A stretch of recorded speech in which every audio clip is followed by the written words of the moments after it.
Saan naabot ang 1.5 mo? Hi guys! Hi ka mamis! Hi ka ukay! Get ready with me kasi magpapalinis ako ngayon ng motor at saka magpapaputs pa. Yung pants nga pala na yan ay sa ukay ko nga lang yan nanggaling, and also the black swimsuit top.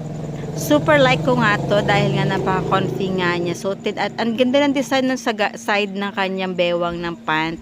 I rate it 1,000 pesos. Pero 60 pesos ko nga lang yun yung binibenta yung pants na yun sa aking ukay. Now, I'm going to do my skincare and this is how I apply my toner. Talaga hindi ako gumagamit guys ng cotton. O, sino pa dyan na gumagamit ngayon ng cotton? And of course, I need to put a sunblock kasi napakainit today guys. At dahil nga nakamotor lang tayo, napaka-important niyang sunblock na yan. Parang hindi ko type yung bra ko dyan sa likod guys. And this is my Nivea moisturizer. Yan talagang nag-aalaga sa lips ko. And syempre mag-curl lang tayo dito para naman magkabuhay ang eyes, diba? And let's touch it with the mascara para naman kumapal-kapal. At ito naman ang pinasusuklay ko sa aking kilay para naman hindi siya sabog-sabog dyan. At medyo nilalagyan ko ngayon ng mascara konti lang para medyo hindi ako mapala. And syempre nag-deodorant tayo dyan. And inuulit-ulit yan ng curl and mascara para mas makapal siya. And this is my lipstick. Yan, color black yan. Ayan, done na. Let's go. And that's my flower. Ang ganda.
And ayan, while waiting, dito lang muna tayo sa Getly.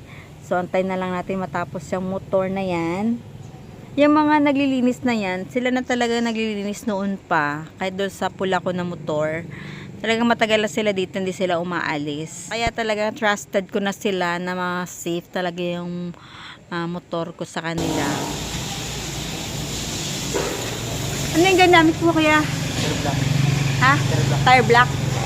Yan nga, isa nagustuhan ko nga dito, may paganyan nga sila, nag-a-apply sila ng tire black after linisan. Ha? Reels? Sa YouTube? Anong site mo po? Anong page mo po? Hindi Tagaraw. Ano siya YouTube channel? Anong page mo? Hindi Tagaraw. Hindi Tagaraw. Hindi Tagaraw po.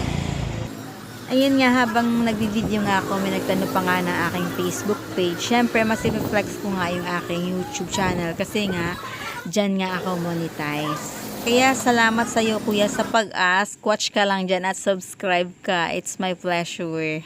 Ayun nga yung parlor na pinapayusan ko, wala nga din mama niya. Siyempre, nag-gas nga ako dyan. So, lumipad na yung 100 pesos. At saka 100 sa pag-car wash. Tapos dito, 60 pesos sa singkamas. Ako, nalaway talaga ako dyan sa singkamas. Kasi diba seasonal lang to. Yan o, napakarami. And also, bumili na rin ako dyan ng ampalaya, na ginayat at saka alabano stick, 60 yan pareho. At nandito na nga pumapasok ang katanungan na saan naabot ang 1.5 mo. Ayan, bumili nga ako ng isda dyan, 180. Tapos isang perasong isda lang, budgeting tayo kasi yan 100. 90 pala yan, nagbigay ako ng 10 sa isang perasong isda. And this time, 20 na lang natira sa 500. Tsaka 140 ito. Huwag mo nang gayatin. 180 lahat. 180. And now, goodbye 1,000 na. Bitaw na sa ating kamay yan. At ngayon naman, dumaan nga ako dito sa Mercury para bumili nitong bread at saka yung nipple. So, tinignan ko nga yung expiry date dyan. And yan ang price. 95. And bumili din ako dito sa street food. Nakagastos ako dito ng 180. And after that, dumaan na nga ako sa parlor. Tinignan nga kung bukas sila. Yan nga. Bukas nga sila. Tuloy ang puts pa.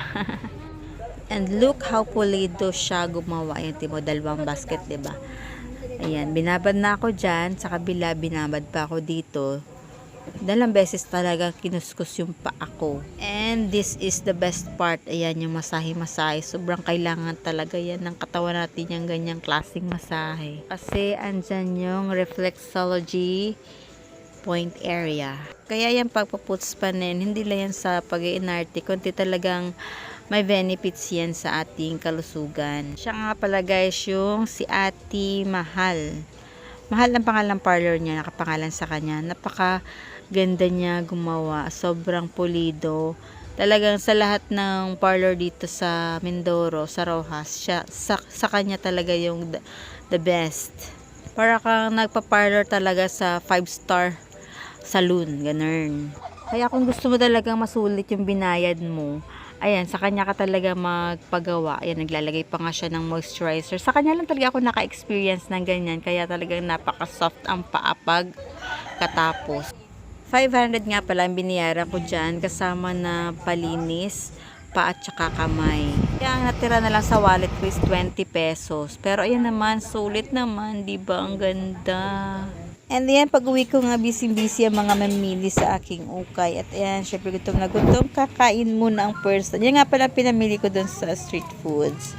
Yan lang for today. Bye!